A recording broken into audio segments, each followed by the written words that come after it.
So I was walking with my daughter to the bus today before school, and she said something that stopped me in my tracks. We were talking about a teammate of hers that seemed to lack joy when she played the sport. She was kind of quick to criticize teammates when the team was losing, obsessed with the score, and when she would win, not always the most gracious winner. My daughter said, I think she's climbing the mountain of achievement without any purpose. She's climbing the mountain of achievement without any purpose. Now, for context, my daughter's only 10, and we have been reading a chapter every night of my new book, The Culture Captain, the last few weeks. And one of the earlier chapters we had read talks about this very concept of how joy and fulfillment in sport, it comes from passion and purpose. So I have to say, I was absolutely on cloud nine when she said this, especially since I dedicated this very book to her. Anyways, enough of that before I start crying. This episode is a really special episode, folks. It's being released on a very special day, which is the launch of my new book, The Culture Captain. And regardless of whether you listen to this episode on the day of its released or even years later, I know you're going to actually enjoy hearing me and John O'Sullivan talk about the stories kind of behind our newest books on player leadership within the team. And I also know you're going to get a lot of value as we talk about the things that we both agree on without even realizing it. Were really, really essential for all great leaders because these concepts showed up in both of our books as we were writing kind of almost at the same time, but not really together.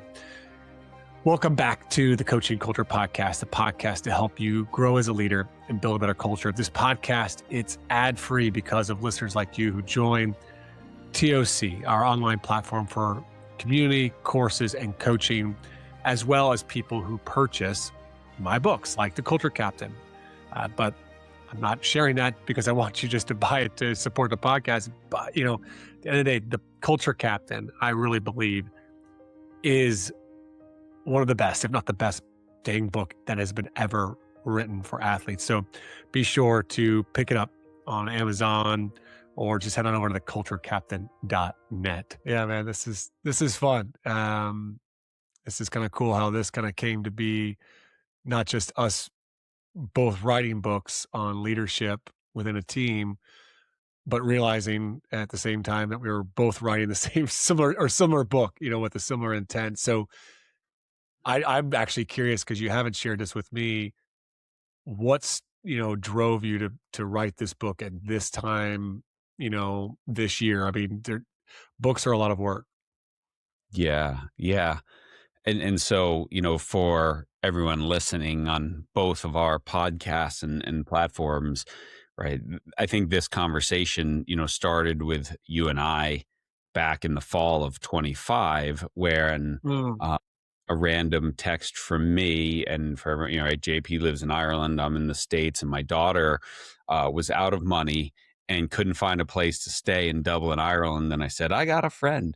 And so my daughter ended up staying with JP. And then we started, you and I started chatting and everything and talking about, these writing projects. And, this idea of writing a book for team captains and team leadership has been, I mean, I always put notes in like on my iPhone, right, in the notes thing. And I look back and it was about a year and a half of notes that I put of like need a team captain's book and what would the components of it be.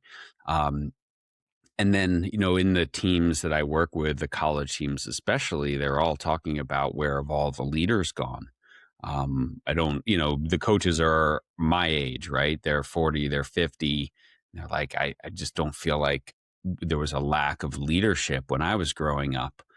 And so they were looking, and then these sort of club sport people that I thought did, a really good job.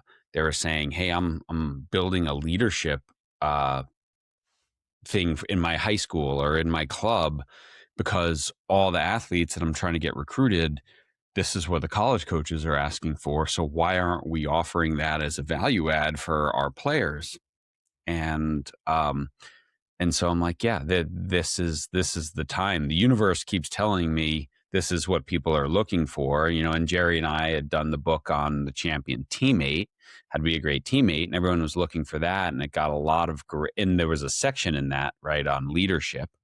And so people Mm, would say, oh, for our captains, what should we do? And I'm like, well, there's a third of that book is just on leading. Um, but people wanted more. And I'm sure you've seen this as well. And certainly the North American high school scene and club scene, they're realizing this is really important, right? That we're developing humans and not just athletes. And so layering on leadership skills, and then if you're the leader of leaders, if you're the team captain, you need even more skills. Yeah, I think that's kind of what did, and then maybe thinking you were writing one was like, I should probably start putting pen to paper. And I talked to Jerry about it. He's like, I want to do it mm. too. And then here we are. What about Well, you? it's kind of well, I think it's actually cool because you mentioned your daughter coming and visiting too, and it's almost 10 years ago since I actually first spoke with you, and so that's what makes this podcast episode really special for me because you may not remember it, but I was like going on this journey. I was going to say, oh, I'll start a podcast. I want to help coaches build their culture. I want to help coaches be better coaches. And I reached out to you, and you were really gracious with your time, and you said, absolutely, there's a need in this space. And you encouraged me, and you encouraged me to stick with it. You said it'd be a hard road, but just give it a couple of years. And so there is nobody that I think has been as encouraging outside of my wife on this journey other than you. So I owe you a lot for that. So this is special just to be on the podcast talking with you about it. So it was special Yeah. to have your daughter too, visiting my family and playing with my kids, and hopefully she's back here soon again because her baking was very good. But yeah, it's kind of cool because there's three things of reasons why I wrote the book, and one is actually out of my writing the culture system, which is probably my most popular book. There's a lot of stuff there that I felt might just didn't fit for coaches, but it fit for athletes. Mhm. And so I always had just stuff stuck away in kind of this other little folder of, okay, a book for athletes, but I never thought I would do it because I didn't really work a lot with athletes. I really worked with coaches. I was coaching coaches for so long. But then coaches said, could you do a few sessions with my athletes? Because what you do for me helps me so much. So then I started coaching more athletes in the last couple of years, especially within leadership teams. So they have a captain's council or leadership group. So I started doing that, like USA Women's Field Hockey for a while. That was kind of my first venture into it. And then I've done a lot of that as of late with teams that I work with or coaches that I work with. So I was doing that, still wasn't convinced I should write a book. And then there was two other big things that happened. One was I was asked to give a keynote to athletes, and I really hadn't done many keynotes for athletes. And I actually kind of declined, but they said, well, you're already here to give a keynote for coaches. Would you please do the keynote for athletes? I said, all right, I'll do it, but there's no promise that it'll be any good. And the athletes absolutely loved it, right? I had Mhm. just taken a bunch of stuff from the drive and put together a presentation, just talked about it. It was supposed to be an hour long. It lasted 40 minutes, but it was really cool. So that happened. And then I realized I had been, this is the weirdest thing. And I'm not a big believer of dreams, John, but like I had this reoccurring dream that I would go back and play 1 year of high school basketball. I had like 1 year of eligibility left, but I was going back as like a 40-year-old man, but I had all Mhm. this leadership experience that I have now. And I don't know, maybe I'm just making it all up, but I really feel like the dream was like, you have all this, go back and give it to the 17, 18-year-old knucklehead that didn't have any idea how to be a leader within a team, but was the captain, right? And the most Mhm. influential player in the group. So I think there's a few things that really encouraged me and got me really, really excited to write it. Mhm. Isn't it crazy? Because I think of that as well, and like you, I was a high school team captain, and I was a college team captain, and stuff like that. And I just got back. I spent this week. I played soccer at Fordham University, and they had a golf outing. As a fundraiser for the program, and I got to go back for that. And then they surprised me and basically had decided to honor me on the day for contributions to the program.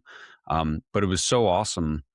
And what was really awesome was I played with my brother played, and he had played there after me. So we were playing golf, and my brother, and played with the head coach, and then the former head coach. And one of the things that we talked about, and the head coach said, is, your group from the '90s basically is so tight, right? Like, in the WhatsApp group, that's everyone who's chiming in the Mm, in the supporters of the programs. Like, a lot of others are disconnected. And one of the things we talked about was um, how, like, sport now has become so transactional, especially college sport. And it's like, hey, I get there, and then how can I move mhm, on? Transfer portal, this, that. Whereas, like, we had this bond, and, good years and bad years, championship years, and ones that we really don't want to tell people what our record was. And, but just how the group is still so tight, right? There was a guy there I hadn't seen in 30 years. Right. And it was, mm. you just pick up right where you left off, and him and I have a call next week. And, and Yeah. it's just, and so I think about these things of, like, I was a leader and no one taught me how to do it. And thankfully, I had, a dad who was a fire chief, and owned his own business and all this sort of stuff. And I think I had good leadership role models. So I Mm, just kind of figured it out. Um, but when I think about some of the things I did right now, I kind of cringe as well, of, like, man, I could also be a little bit of an a-hole. And mm, I wish I was better. But I guess in the grand scheme of it, it was okay. Um, but no one ever said, okay, here's how you lead. It was just like, mm. okay, here's the armband. Go do a coin toss and lead your team. And I didn't know what that meant. Yeah. I think it's cool too how you're talking about that group, and obviously there was great leadership within that group. And how often do you see it? I mean, I know I see it. And then like Sam Walker talks about in the captain's class, which is like the great teams, they really it's that internal leadership. It's like a player within it. I mean, it's the reason that, every time that Greg Popovich sits down to and has a glass of wine, he says to Tim Duncan, because he's like, I don't win these 5 NBA championships without a great leader and a great human being like a Tim Duncan. And it's so I think there is that realization, like, as much as we're trying to help coaches build these great cultures, if they don't really empower and develop and grow a few internal leaders out there, then they'll really struggle. And there's probably, so many of these athletes that we have on our teams, they don't have the examples that you had or I had growing up, within, like, with your dad, which I know you dedicated the book to, which was really special. So I mean, I think that's just another big thing that keeps coming up for me, is just we have to help coaches in this way too. That was a big reason to write the book. Yeah, and what's interesting, like, Jerry and I wrote this book together, Dr. Jerry Lynch, for those listeners who don't know him, and this is our third book together. And his dad was a battalion chief in the New York City Fire Department. And my dad was in the New York City Fire Department, got hurt, was a volunteer for almost 6 decades. And Mm, so we both had this really interesting connection of, like, growing up in a household run by a fire chief, and what does that mean? And I think one of the big things, and your book really hits home at this, is this selflessness of leadership. Now, I have these distinct memories of 2 a.m. hearing my dad's firebox go, like, beep, beep, beep. 6 o'clock every day was sort of the end of the day call, and you'd hear this thing. But I'm probably have some trauma around the 2 a.m. beep, beep, beep. And then you'd hear my dad run downstairs and get in his car, and, you know, boom, gone. mm, And, at that point, he was an attorney. That was his job. Right. But didn't matter if he had to be in court all day. 2 a.m., here comes the call. He's going out to serve his mm. village, his town. And Yeah, I think yeah. it's such an interesting thing when you're marinated in that your whole life. Like, well, if you're a leader, you give. And I think that's something that comes across in your book a lot. Um, of, like, that Mm, this is where, this is where it starts, right? So being a captain, is so easy to be like, well, what are my stats? Did I make all league? Did I make all conference? Am I the best player? But it's really about that, like, pouring into mm, others, that becomes the key to everything. Well, I noticed you did it really well too, which is you try to give athletes a lot of examples that they can then follow, right? Rather than just like telling them the very practical, well, this is what you do to be selfless. It's like, let's give them stories, let's give them examples, let's give them role models so that that will help them in that, right? Like that's really key because we learn from those examples, right? Yeah, yeah, and I think yours as well. It is so funny reading your book, right? And of like, oh yeah, I remember that story, or oh, that's a good story. I didn't know that one, and whatever of just these because there's so many out there, right? Okay, Mm. so I have a question for you, because I think this is really interesting how Jerry and I, and then you approach this. Um, and so when we were first talking about both having this same book out, I was like, well, how are you breaking it up? And I guess first of all, um, you decided to write a fictional fable. I don't know if we call it a fable Yeah. Yeah. alongside the non-fictional lessons of leadership. So I want to ask you sort of two part. Number one, why did you decide to do it that way? And then number two, just talking about the four parts of your book and why you decided to break it up that way, whereas we went down a very different path. Okay, so great questions. I wrestle with the fable thing because I personally do not really enjoy fables. Though my first book was a fable. Like I wouldn't read a lot of fables myself, but I know how much they resonate with readers. The reason, but it wasn't like, oh, it just resonates with readers, so I'll do what readers want. I had this real big challenge, which was I've had hundreds of conversations that I've actually recorded, conversations with athletes exploring these topics that I was coaching them on that I'll explain in a second with the framework. And I was like, how do I tell these kids stories or elite athletes, right? That stories, I was interviewing for my daughter at age 10 to an elite future Hall of Famer. And I'm taking all these stories and how they might answer these questions. I'm like, how do I take these conversations and give them back into a narrative form Hmm. that would make sense and wouldn't be all over the place? And I was like, well, we just take one fictional character and we'll give her 4 years of experience and we'll take all the stories and all the conversations I have and we'll thread that together. So that made sense to do a fable for me because it's like, this is the way I can tell the stories of real athletes. Because the Hmm. second half of the book it's the stories of the Tom Brady's, of the Tim Duncans, of the ones that we all go. But a lot of times athletes I think are going to struggle to go, well, can I see myself in that? But in the story Hmm. of Lily, everyone can see themselves in Lily. I Hmm. don't know if that makes sense. So Totally. Yeah. Yeah. I mean, that's always the challenge, right? How do I make this relevant to as many people as possible? yeah.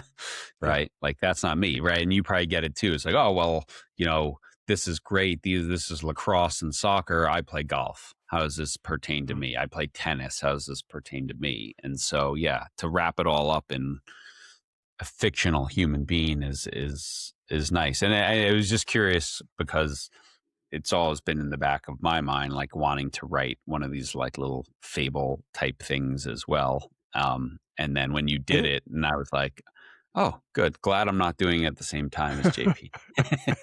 Well, it is fun. It is fun at times to write that.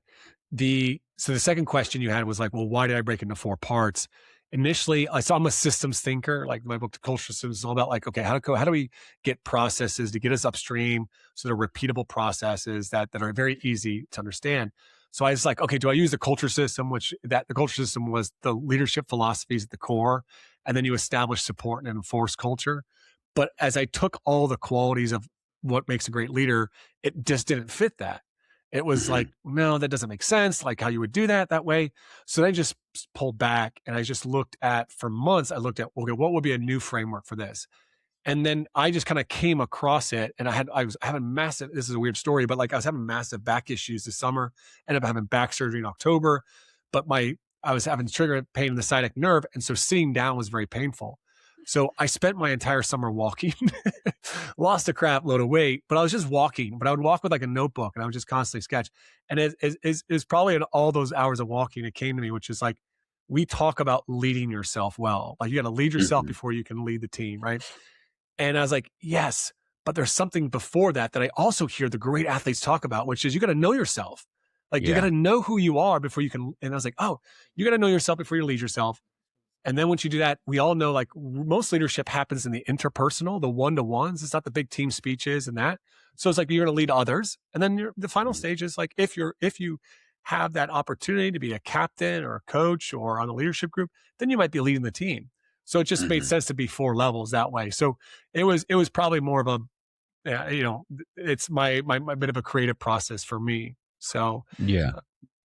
I mean, it was funny, like, our first chapter was, and the way we broke ours up was, qualities, responsibilities, challenges, right? So yes. what are the qualities you need to bring? What are the responsibilities that you're given? And it's kind of the same, right? So a lot of these qualities become knowing yourself and being self-aware, right? And then doing the right things. And then the responsibilities is really around how do I interact with others? And then, the challenges was a big part for us of like, okay, these are the things. And we did very unscientific research, much like you. Like, what are Mm, the things that keeps coming back? So we reached out to a bunch of coaches, high school coaches, college coaches, and then a lot of them reached out to their captains and came back. And I talked to my own kids who were high school team mhm, captains, and what are the hardest things to do. And we heard people who were professional athletes to yeah, my own kids leading a high school team in Bend, Oregon. What does that mean? And it's like, and the same things kept coming back. But it's interesting. We both looked at it as like it starts here, right? mm. Like The know awareness piece. I myself, mean, know yeah, myself, lead and myself. yeah, and for my part one, level one, it was really reaffirming for me that we were both on the same wavelength there of just, I talk about passion and purpose and identity and values, um, but that and vision, but at the end of that, like that, the big bridge to be able to lead yourself is awareness. And that was like one of it was your first chapter one was start with self awareness, right? So Yeah. it is like it has to start there. And that's really, I spent a lot of time, working through that. I really liked the challenges that you brought there because I think getting those out there for athletes makes them feel more um, like, oh, other people struggle with this, right? Like I think anytime I do a lot of group coaching work with athletes, like let's coach each other on our challenges and struggles. And one of the best things that they always say there is like, oh, it's just so good to feel like to hear that other people struggle with the exact same thing. What will people think if I say something? What will, all those Isn't different that the types of life things, right? story of a 20-year-old or a 15-year-old is that I'm the only one dealing with this? Mhm. Right? Like, that's it, 100%. right? I'm the only one who feels this way. I'm the only one who struggles with this. And so, yeah, to like put that out there and really like the same top ones kept coming back, right? Of Mm, like holding your friends accountable to the standards that the team set, right? So being unpopular, number two, and this one really comes from a lot of the coaches having difficult conversations in person, right? Like mm, how can I have difficult talks and not just solve it by, oh yeah, I sent him a text. No, that's not how you're going to solve this issue, right? Like those ones kept coming back as top two. And then the scattering of, others were like being this bridge, maintaining trust with players and coaches and being the bridge between the two and then leading from everywhere. So how do you lead when you're injured? How do you lead when you're maybe not starting or not playing, but continue to lead. And, but these were mm, the big things that kept coming back. And I just think like, this is what I wanted to be. I was very and Jerry and I, as we wrestle with the idea of what does this book look like? Um, Jerry was very big on the responsibilities and the qualities. And I'm like, we got to do the challenges. Like, yeah. if we know something's going to come up for our team when we play, Joe Smith High School, um, we practice that, right? We practice Mhm, defending them. Well. we know that difficult conversations are going to come up. So let's get some reps. Let's practice that. How might I deal with this situation? What skills can I draw upon? And just practice it so that when it does inevitably come up, you're like, okay, we've been through this before. Let's work together and solve this situation. So When I start with a book, you got the outline, and then I feel like the outline probably changes like a dozen times, right? Like you're trying to figure out where things go so that people mhm. can follow it. Like outside of that though, like was there anything that like surprised you? Like as you're kind of like writing it that you maybe surprised you or actually you felt like you learned, maybe changed your mind on something?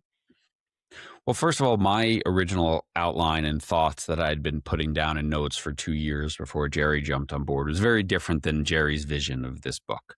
Right. So Oh, okay. we had a lot of, so that's, having a co-author is very different because you're constantly bouncing ideas off of each other and stuff like that. So if just I wrote this book, you know, it would be very different. Captain would be very different than that. And Jerry was Mm, very adamant that no, we need to talk about these sort of things as well.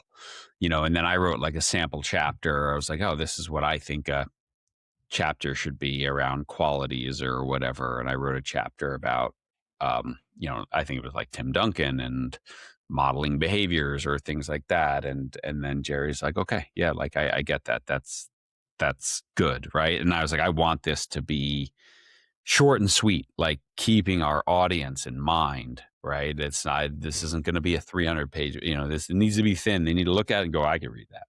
Right. So, mm, so I think that for me was the big thing of how we envisioned this differently, but then came together on, okay, yeah, you know what? I need to accept that you have some, Jerry, these ideas are good ones, that we need to talk about these things. And then you need to accept that we need to talk about, you know, these parts. Um, yeah. it might be cool just to interject right now as well. JP and we share the same editor. So Oh Amanda yeah. Rooker, who's this amazing editor, was going through both these books at the same time. And, I don't know if she emailed you, but she'd email me and she's like, I have to keep in mind, like, okay, this is JP's book and this is John's book. And, like, she's like, but it was really fun to read them both, same philosophy, two Mm. very different approaches to get the message across. She's like, I really, really loved reading both at the same time. And it was a challenge for her as the editor to kind of, wait, was that JP's idea? Or was that John's? Or did, when she'd like read something like, wait, didn't you already say that? No, that was in the other book. So anyway, Well, I don't know if she talked it's to a you about that. but I think it's a really good thing we actually wrote them at the same time because if one of us wrote them after the other person, you'd be like, well, someone might think, geez, they just stole from John or John just stole Yeah. from JP, but like literally written at the same time. I think maybe I got mine in 2 weeks before you for edits, but I actually had. It's interesting. You were writing with Jerry, and I was kind of writing with 50 coaches and athletes. I kind of put together this writing team and I would send them Mhm. a copy of an early draft and then they would all give me feedback. And it was an interesting process too, because you Is do that too have it. many cooks in the kitchen if you think about it? Well, Amanda was worried about that, but I felt like I was pretty good at saying, listening to feedback and going, okay, what are they trying to say here and why are they saying it? And then being like, okay, yeah, I need to take that on. Or no, I know I know what I'm doing here. Like I know what I'm doing on this one. Like, and there was one person that gave feedback and then, he constantly referenced his 50 years in coaching. And I'm like, well, I'm not really writing this for, a 70-year-old man. And I'll love Mhm. you, appreciate the feedback, but you just kind of move. So it helped me refine some different ideas. And I would try things out. I would just try a different part of the story a different way and see how people would respond to it. Yeah, I mean, I think it's very interesting to get feedback from a group, and then also, for anyone listening thinking of writing a book, it's also very easy to second guess yourself. And so you have to be very careful about who you're getting feedback from and that they're they're very clear on what you're trying to get across and who you're writing it for, right? And that trusted team. What I find in the books Jerry and I have done together is it's nice to have an accountability partner, right? You Mhm. used maybe that group, or you use your editor. I use an editor, but just to get me rolling, right? So Jerry's the type of guy who will like be like, okay, and then like, you know, a week later, I haven't even thought about it, and he'll send me 50 pages. I'm like, whoa, what just happened there? Like, oh God, I got to get to work. On this book, it might have been more that it was me going. I'm like, come on, we're going, we're going, we're going. And then I kind of got him going on it. Cause I was like, no, I need to write this book. It's in me. I feel like the universe hands you an idea and you get it for Mhm. a while. And if you don't do something with it, it's going to give the idea to someone else. And so, Mhm. you know, I'm like, I'm motivated to write this book. I was like you as well. 3 months, you know, a couple months ago, I had surgery. I couldn't ski. I couldn't bike. I couldn't go to the gym. I couldn't do yoga. So I could write a book. There you go. Just time to write. Just time to write. So, yeah. When you're writing it, what was the most difficult leadership lesson or advice that, I guess you struggled giving, that you struggled putting in, putting the words, getting the words down? Whew. I think the hardest one, right there was I think a couple of them always flow, right? Um, Mhm. and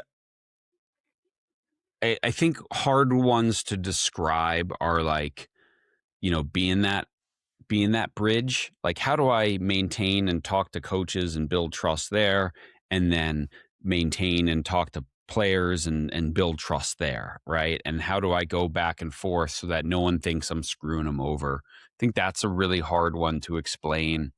And then I just think, you know, around like communication, and we wrote about, you know, the difference between being nice and being kind. And I think it's a really important distinction, right? That captains, you know, kindness is telling people what they need to hear, being nice is telling people what they want to hear. Well, as a captain, you can't just tell people what they want to hear.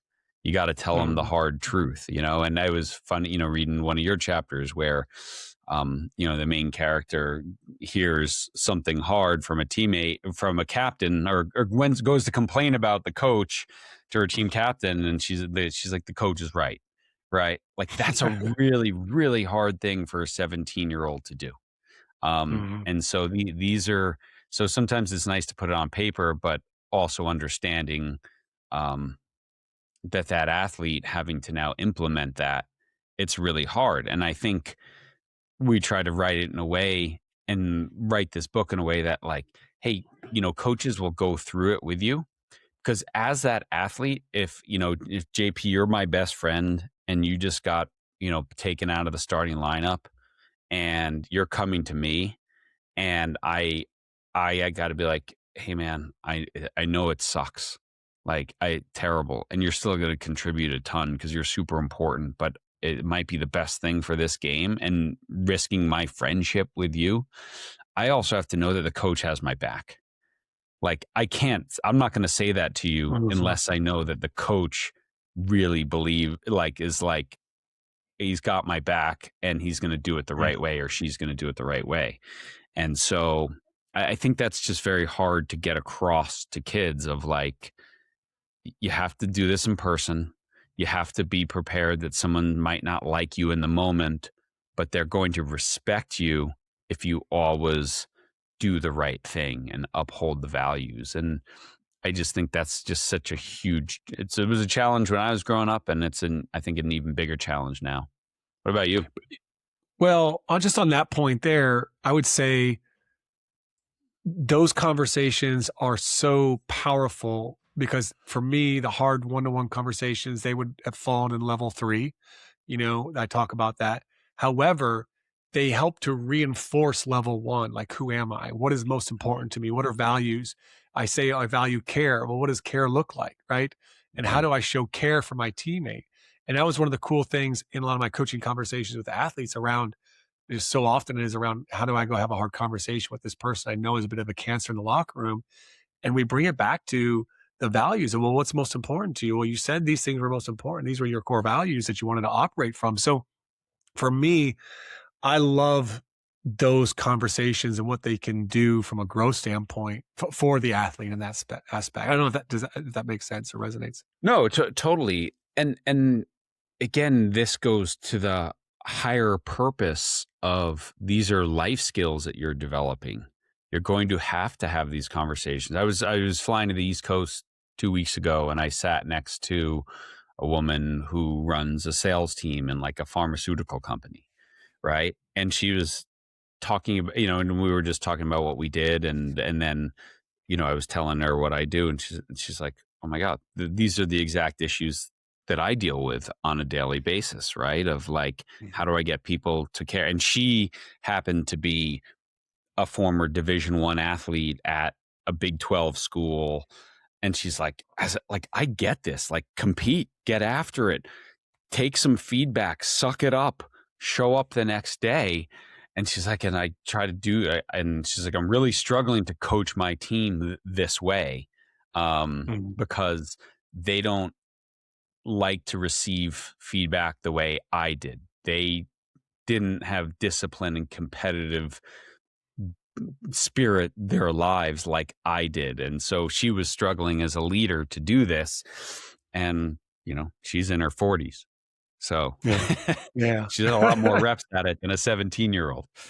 Well, and that's the funny thing is how much, like, how often in I'll have coaching conversations with a coach and they'll be frustrated with another coach on their staff. And it's like, oh, well, what would you want your players to do in this situation? Oh, I'd want them to go have the hard conversation, give them the feedback. It's like, oh, well, maybe we should practice a little bit what we preach, which is, I think, your book, the lessons in it are very applicable for coaches, right? Very applicable for coaches as well.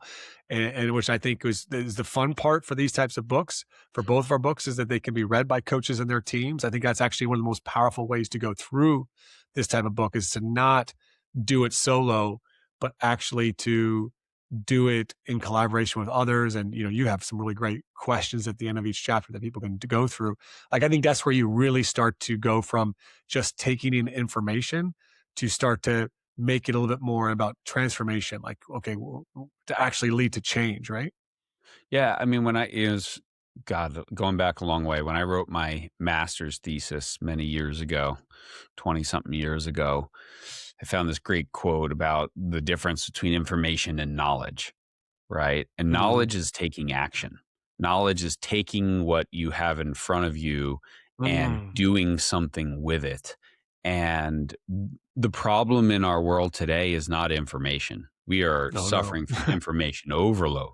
It's what do I do with everything that's coming across my path? And so it's where I think books like yours, books like, the one that we just did, the teammate book, is like, how do you turn information into knowledge? How do you turn it Mm, into something that's actionable? What are you going to do leaving this room after reading this chapter that's going to make you a better leader? And these are just the first reps that you're going to get at this, because you're going to, you know, be parts of teams and lead teams your entire life, your family, your church, your community, your business team, whatever. These are important mm, skills, get that. And just like this woman on the plane the other day said, I just want to hire athletes, right? I want to yeah. hire people who get this, who understand this. And so I think it's our job. And when I look around, the youth sports scene and so much money that parents are spending on sports, and these clubs that are charging astronomical fees, like, don't just teach soccer or hockey or whatever. Like, how about you develop, leaders, and give them the skill set that when they decide, I don't want to play the sport anymore, but man, I sure learned a lot from being part of that club growing up.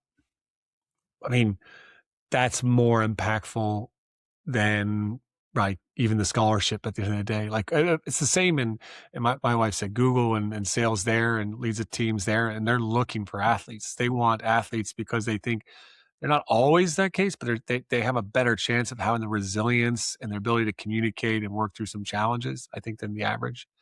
Yeah. Um, It's interesting too. You said we were talking about like what was difficult.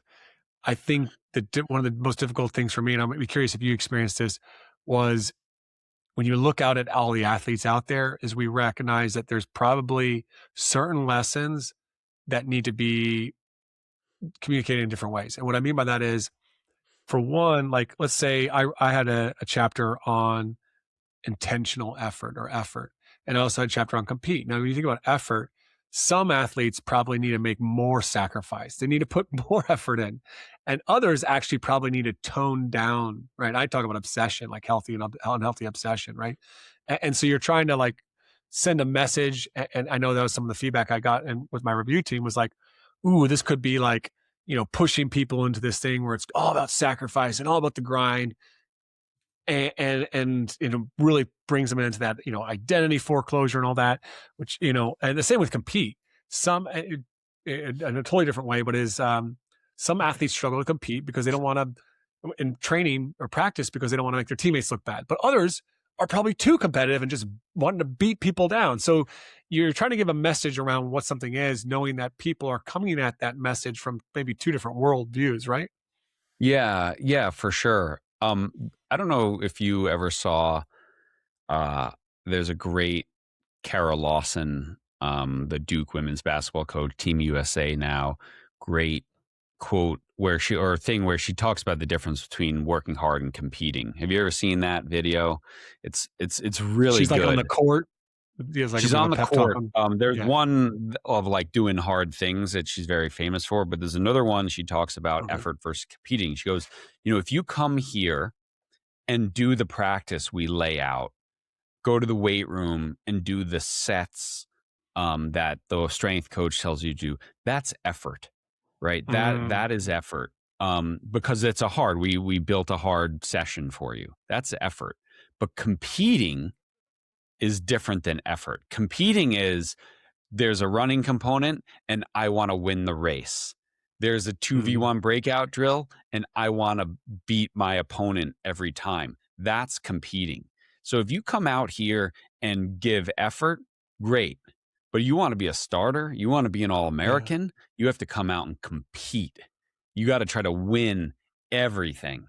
That's the difference. And I think it's a really subtle but important distinction. Um, when we talk about, oh, but I'm working hard. Yeah, but you're yeah, not yeah, competing. It's not the yeah. same thing. Oh, that's so cool that you mentioned that because I actually had them almost one chapter and I was like, this doesn't work, right? They're Mhm. two different things. And so I actually split them.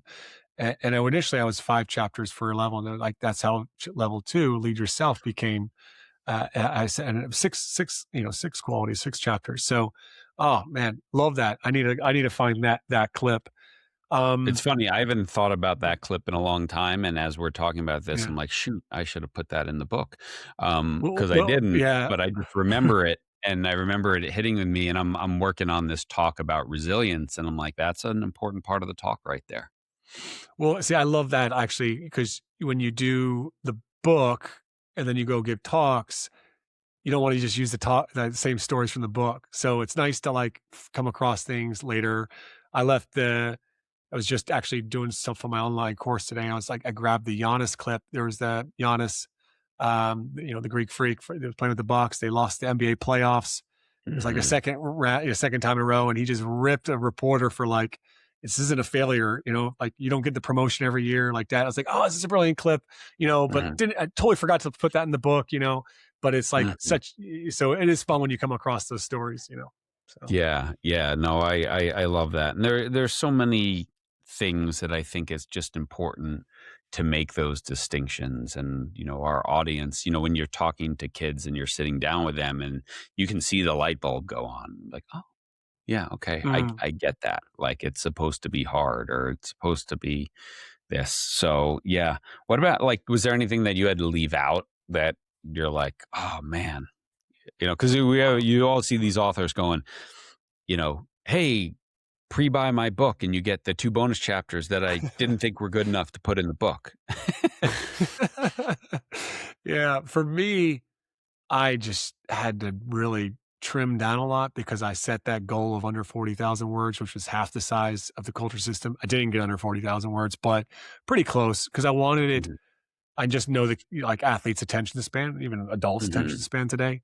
And I wanted only like just the best. I wanted only what was essential to go in there. So if I really had everything I wanted, everything would have been instead of like, 1,200 words, it would have been like 2,400 words, right? Because I had so many really good stories that I had to drop out just to reinforce it, the messages that you're trying to bring home. So, yeah, there wasn't probably anything else outside of that. But how about yourself?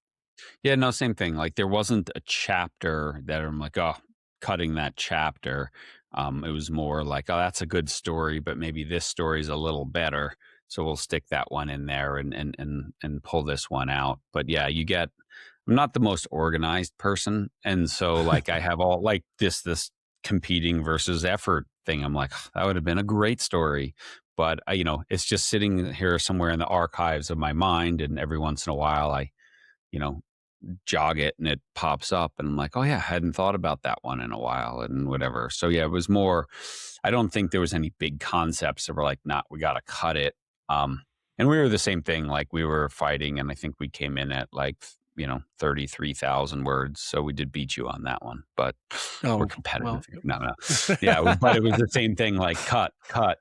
They're like, where can we cut? Where can we shorten? Where can we make this more concise and more mhm.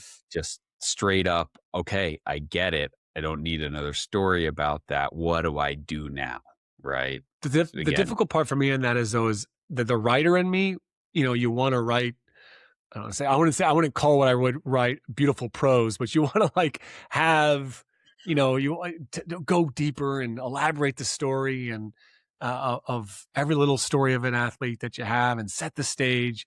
And yet that just, like it just doesn't work when you actually put it out there. Right. No, yeah. And this was where our editor Amanda's very good at like you just said that above. You could get rid of this paragraph.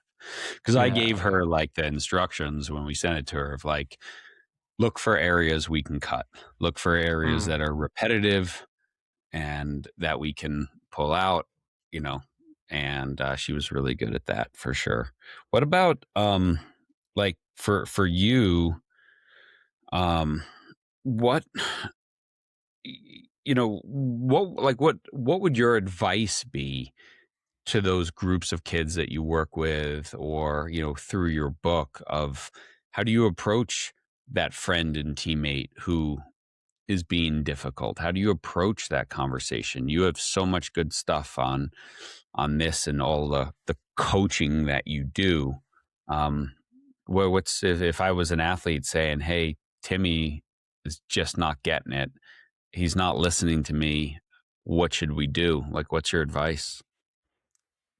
So I like to give three things in that, which is capacity, skill, and tools, Hmm. because it's complex to get into that, right? Like we can go very quickly to just giving the advice of like tactically, this is what you need to do, right? Go have that conversation, sit them down and tell them the hard truth in a kind way. But if you go back to it, you have to actually understand. And so that's what I try to do through like the narrative of the story is like, okay, well, what would be the scariest part or the worst part about telling your teammate that they're not meeting the team standards here and that what they're doing is, holding the team back. And so by getting the athlete to reflect on what are my fears, the internal beliefs that would keep me from doing that. And so Hmm. by helping them, so you try to get like the first thing was actually the advice would be not necessarily advice, but just a question to get them to go and develop their capacity, their awareness. Well, what would keep them from doing what they actually know they need to do in their heart, which is they need to have a conversation because they know that what that behavior is below the line.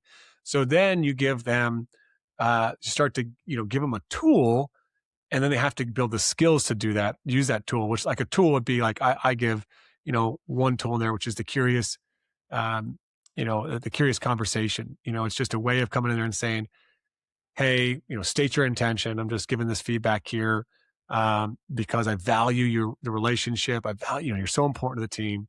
But lately I've been noticing X, right? So then they state Hmm. what they've been observing. What are your thoughts on that? Like Hmm. just that's it, right? Like just here's my intention. Here's what I'm seeing. What do you think? And Hmm. I a great mentor of mine, Jennifer Garvey Berger. she talks about feedback is a conversation. It's not something you give to them. So you're giving them that tool of like, okay, here's the simple formula. Now let's practice it. And so practicing the skill can be done with the peer, with the coach. It could be done with a teammate. It could be just, it also could just be doing some small reps, and working with people. So that's what I think is just really, really important. It's not just giving them the tool to give the hard feedback, because that internal belief system is probably what gets in the way the most, right? Yeah, definitely. And I think that, um, we- I always say to kids, like, can you think of a time in your life where you knew you had to have a difficult conversation and you pushed it off and you avoided it and you Mm. avoided it. And then when you had it, it wasn't nearly as bad as what you thought it was going to be. And Mhm. most people go, yeah. And I'm like, okay, that's Yeah. probably what this is as well. Right. Yeah. Like, it's probably not going to be as bad as you're making it out in your mind. And you're actually suffering a lot more. Right. You're suffering because you're avoiding this conversation, Mhm. much more than just having it and getting it done. And, I won't share the exact situation, but I just went through something like this, a conversation that I'd been avoiding probably for 2 years, and Oh, went and wow. had it. And it was, I felt so much better afterwards and going, should have done that a year ago. Like, I just have been carrying this emotional burden around a difficult talk that I wish I hadn't carried, because it wasn't helping me to carry that, right? And so, like, Yeah. if this person truly is your friend, like you say they are, they might not Mm. like your honest feedback in the moment, but they have to respect you for giving it. And if you're Mm. known always as a person who tells gives honest feedback, then your feedback's going to mean much more than someone who just tells people what they want to hear, right? Mm. Because Mm. it's not going to change their situation. Anson Doran said to us, the most important thing a college coach can do is help athletes get their personal narrative as close to the truth as quickly as possible, because Oh, I now I love can that. get better, right? Yeah. Well, this is a captain as well. I need to get your Mhm. narrative as close to the truth as quickly as possible. Because if I Mm. can do that, now you can get better. Now you can do something about it. Now you can work harder in practice to become a starter again. Whatever that takes. Like, um, yeah, Yeah.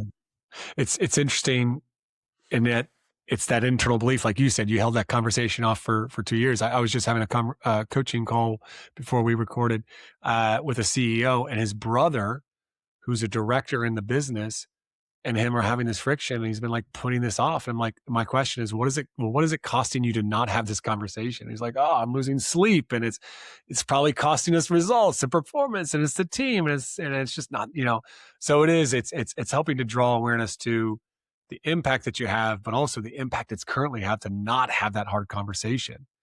So yeah, here's a question I have for you here. Um, Kind of going through your book, like, I think me and you we would see ourselves as natural leaders. Like, kind of growing up, I wasn't the best leader, but I was like, I was kind of like I was trying to run a basketball camp at 9 years old. And nobody attended the camp, but I tried to, right? Like, I wanted to be a leader. I wanted to be a coach from day one. But what about the athletes that don't see themselves as a leader? What's your way to help those athletes, or how do coaches help those athletes start to see themselves as that leader? such a great question, and it's interesting. You and I had gone back and forth of what should we talk about today, and you sent me some questions, and then I wrote a couple others, and I had something along those lines of like, because in your story you have a reluctant leader, right? Someone Mm. who is just happy to make the team and just wants to start, and then is identified as a potential future leader. Of like, should we make someone a leader who doesn't want to be, or or do we teach them that leadership is about influence and not having a captain's armband? So whether you like it or not, you're a leader, Mm. Yeah. right? Because you have influence, and so use it for good, right? Because I mean, all of these college teams I work with, they're all like, yeah, so and so's senior, doesn't want to be captain, right? But they're going to be very influential on the field, and I think that's fine, because I Mm. remember, years ago. So I have a friend, Angela Huclis, who is now the president of operations for Houston in the NWSL, but was with Angel City and national team, Olympic gold medalist, all this sort of stuff. Angela's story, again, this is another story I probably should have added to the book, and I didn't. Um, Angela is a real big introvert. And 2007 Women's World Cup, she's the only player on the roster who doesn't play a minute. And 2008 Olympics, Angela's a striker.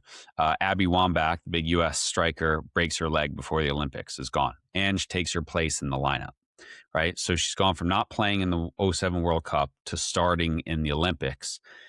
And she's like, the greatest thing that, the coach did was didn't expect me to be Abby, this big vocal, massive presence. And just like, I just needed to lead in my own way, which was through my Mm. actions and my effort and how hard I worked. And she's like, after the Olympic semifinal, I went to dinner with my parents, and because they knew me, we had an hour and a half dinner. I didn't say one word. It just was quiet. And they weren't worried about me. They just knew that was me trying Mm. to, readjust. And so I think, and I don't know if I answered your question, except, Irish guy pose another one, which is like, um, understanding that some people are going to be reluctant and we might hurt their performance by trying to cram them into this role. Mm. But then if they're okay with it, and like in your book, it's like, listen, I see this in you. So you're going to Mm. be a leader, but I also then need to give you tools to do that. Right. So in your book, there's a leadership coach that works with the main character. And so it's not like, yep, you're a leader, figure it out. Like that's probably a recipe for bad leadership and bad performance. Um, Mm. so I think the message is like, if we want people to lead, give them tools to lead. Give them, Yeah. you can't just throw them out on an island. And then I think you also have to like, right, you start developing the next generation of leaders right away. Right. So as a college coach, Jenny Levy, UNC lacrosse, she's like, when we have leadership meetings, everyone we rotate through another freshman and we give them an opportunity to be a part of that and see what goes on behind the scenes and start seeing who's emerging as like someone who is influential in her class and then in her position group and then amongst the team. But we're not finishing the spring season and going, okay, which juniors are next year's captains? Like we already know that. We already know that. Mm. And so this is I don't know. I don't think I answered your question at all, but No, it did. I think this is the tricky thing about like giving people or like having role models, right? I think is you want to learn, obviously how to be a good leader and you can follow role models, but you're not trying to be them. That's why I started with like know yourself, and you started with awareness is like understanding who I am so that I yeah. can lead in that way. And I don't like, okay, I may take something from Abby, but I'm not going to go be Abby. Like I have to Yeah. be myself and lead. And sometimes that looks different, right? It looks a lot different for everybody because sometimes you're a bit more vocal, sometimes you're a bit more of those one individual type conversations. However, I think we when the qualities that you talked about, like, everything from, communication all the way around there in some of these responsibilities is like, that's how I liked your framework was like, okay, here's some qualities you can all cultivate and that can look different, but here's also some responsibilities, right? Especially as a captain, like everybody on a team, they have a responsibility to communicate. So I think that now what that communication looks like, it looks different, right? It looks Mhm. different for me on the field than you on the field, but we're all communicating in some way, right?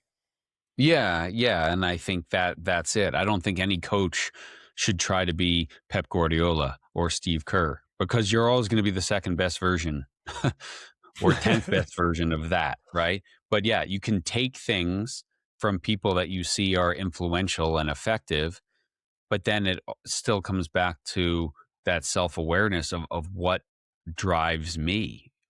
You have a story in the book which I loved, and I hadn't heard this before. It was a Tom Brady story of obviously incredibly successful run at the Patriots, but when he decided I'm going to leave, he, maybe just tell that story, like how he sort of wrote down, well, what do I want in my next team and why? Yeah, I mean, he's at this, like, he's making this decision. I'm like, this isn't the place for me, and he's looking for someplace else, and he's like, okay, weather, schools, just environment and all those. But it came down to it. He said when he really looked at it and where he wanted to go next, he said he wanted to go to play at a place where he was playing with people that he loved and a place that he loved. Like that was it, right? You want to be in a place that you with people that you love and a place that you love. And so much about the culture and the environment. Yeah. Yeah. I mean, I think that's it, right? Like it's his whole story of like, in this environment I was in, let's call it winning. It's like whatever it takes to win, whatever it takes to compete, that's the only thing that matters, which is great. And won multiple Super Bowls and went to others and, you know, became the GOAT. But to finish this, there's got to be something, a higher purpose than winning at my next thing, which is fulfillment. Right. Hmm. And,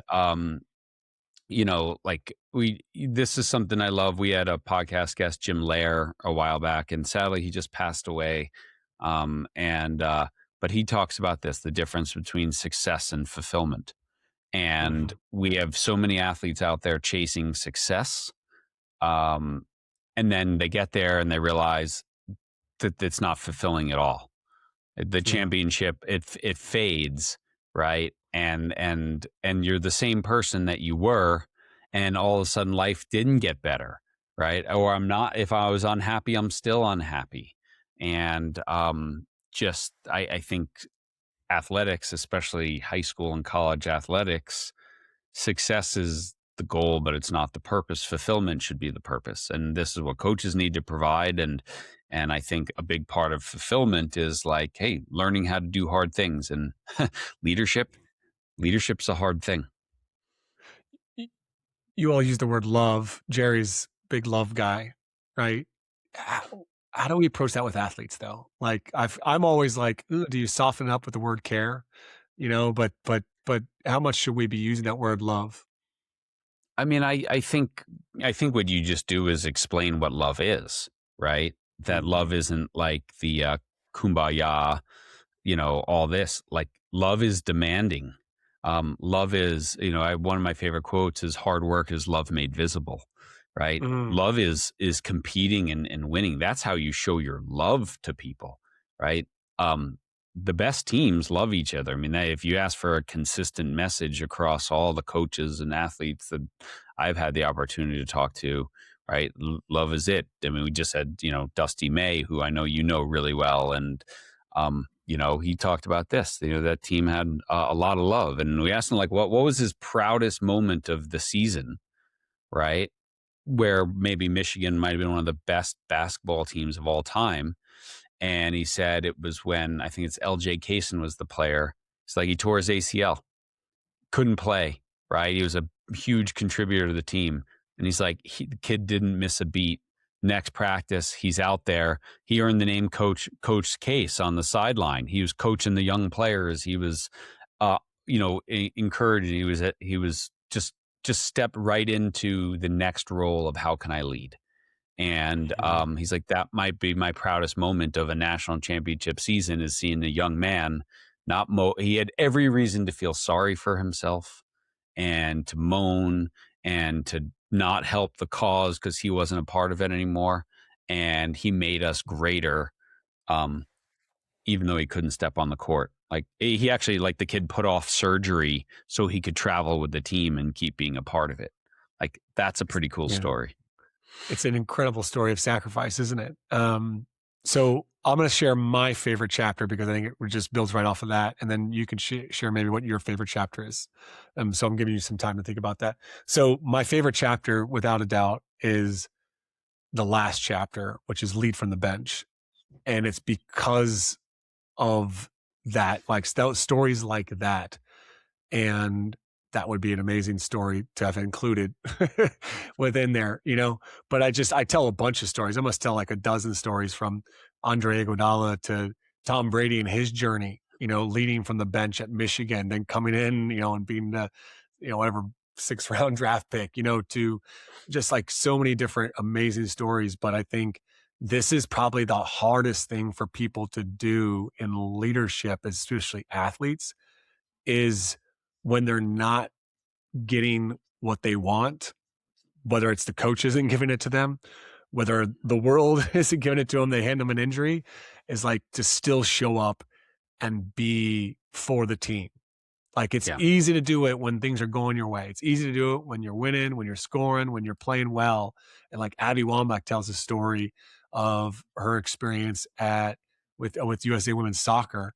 I mean, her and Christy Rampone, like their career kind of was coming to the end, and their role was to lead from the bench. And maybe they came on for a few minutes, but it was kind of a passing the torch World Cup.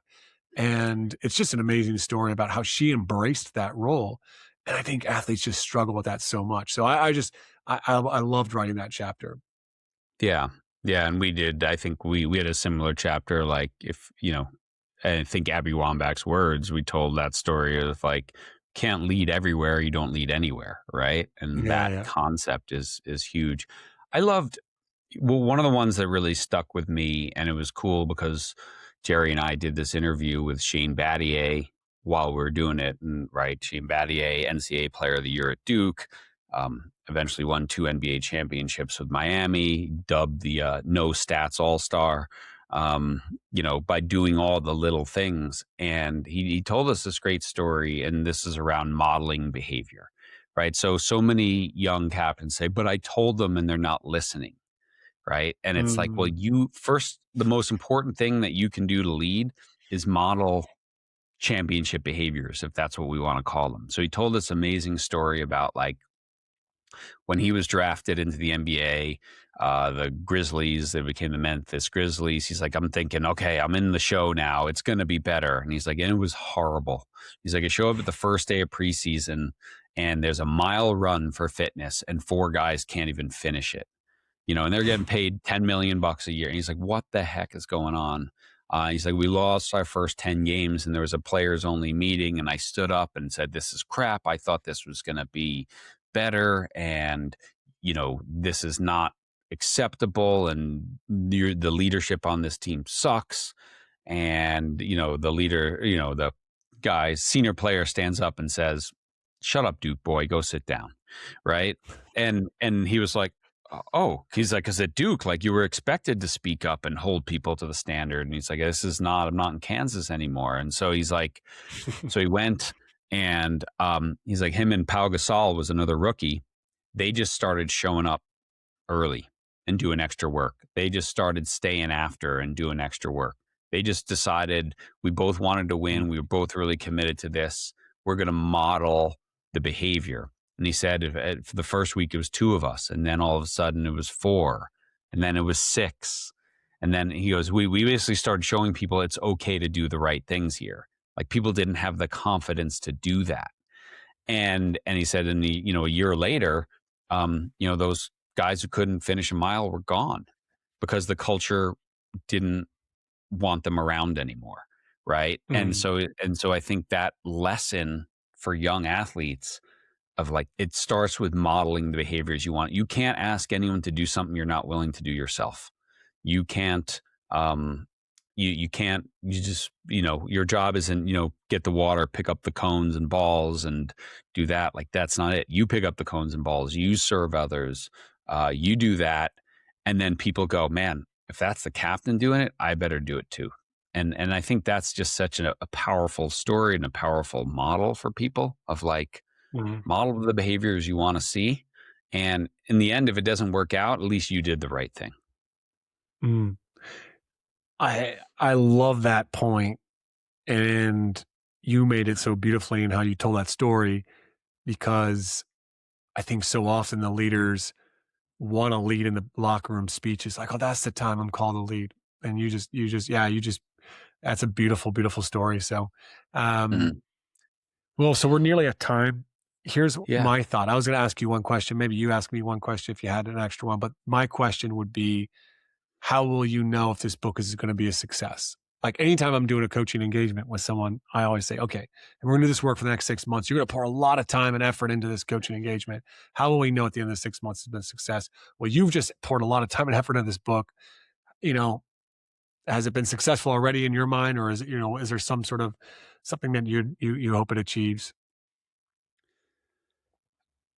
I mean, the definition of success long ago for me, I gave up like I'm going to change the world or change the whole system, right? For me, success is the parent who read one of my books and said, "You saved my relationship with my kid," or the coach Mm, who read Every Moment Matters and is like, you know what, it totally changed the way that I've coached. And it's just these athletes are so much better off because of this came across my path. And so I think for this one, I think the idea of did it go well um, will come down to like, coaches saying, man, we or an athletic director saying, hey, we gave this to all our captains at the school and we went through the curriculum and we met every week and it's made a huge difference in our teams on the field, but also off the field, right? The culture of our school and things like that. That to me is success. These one-off stories for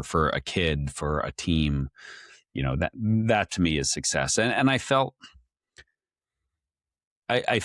in writing this book like it was just flowing, right? And maybe that was the mhm. painkillers from surgery. I don't know, but like it was just flowing. Like the book was just coming out of me.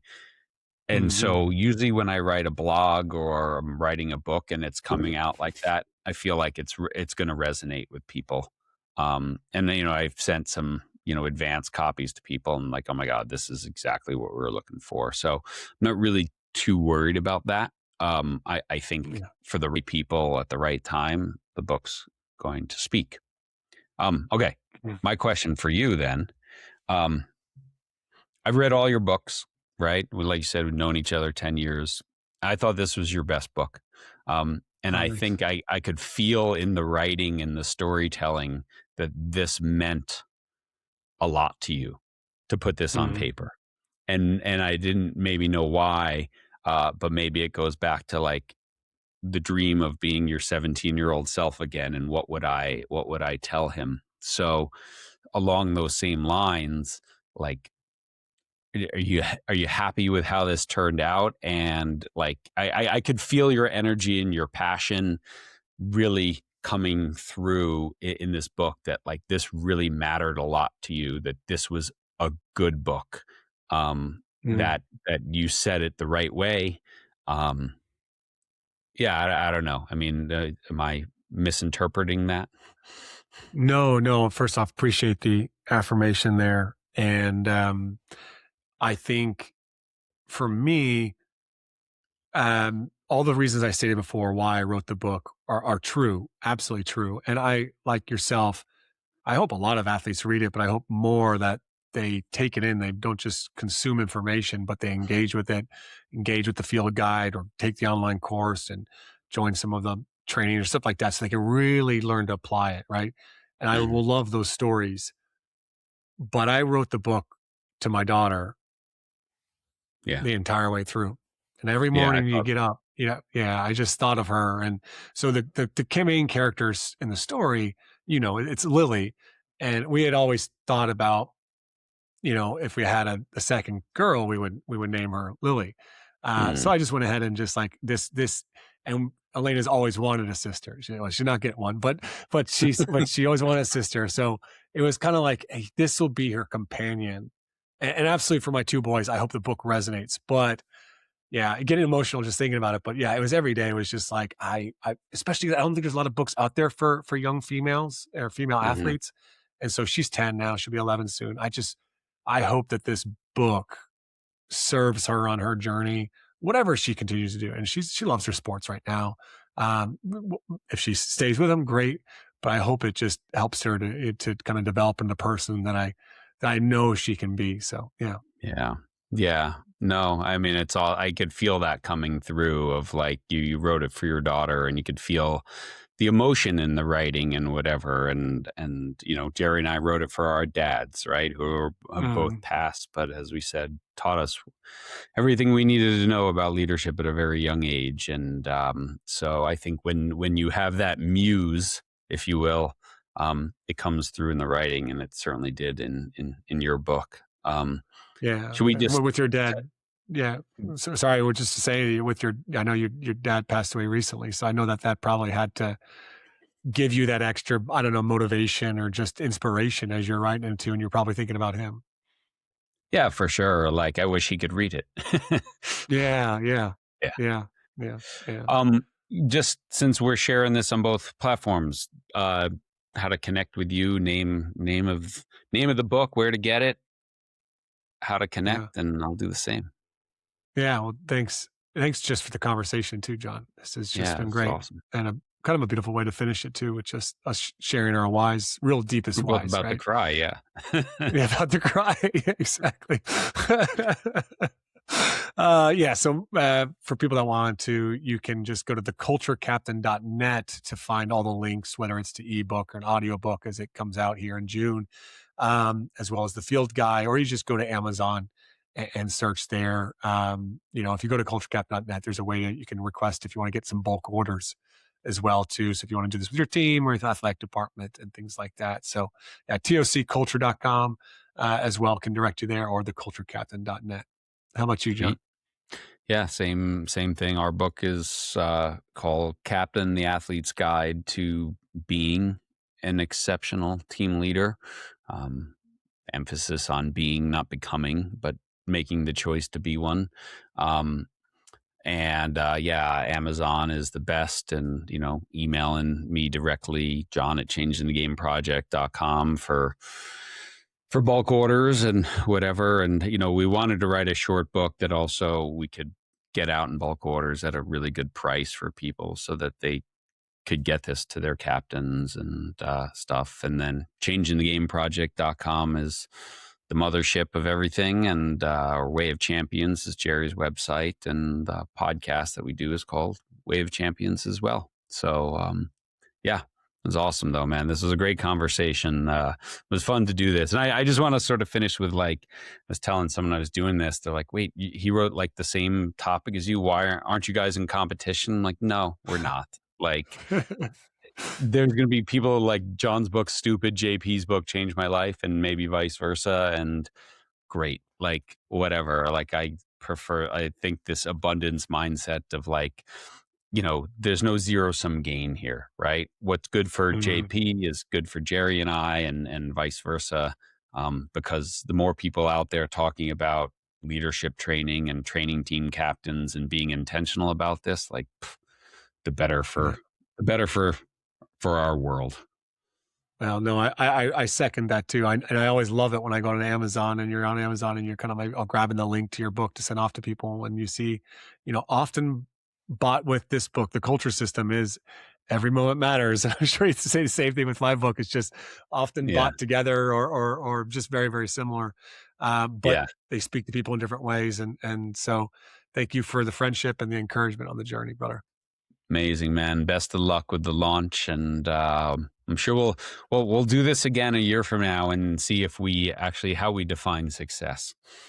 All right. A huge thanks to John O'Sullivan, not just for doing this episode, which we both shared on our podcast, is The Way of Champions and mine, the Coaching Culture podcast, obviously, but for John's support for me and my work with TOC and my writing all the way back since 2017. And I just cannot thank him enough for that he was absolutely critical in my journey. But I would ask you not just to pick up these books, John's book, The Captain, and my book, The Culture Captain, not just to support our work, but to support your athletes' growth, right? These are books that will help your athletes be better leaders and be better teammates. And if you enjoyed today's episode, please share it and subscribe to the newsletter to get the notes to this in every episode of the podcast.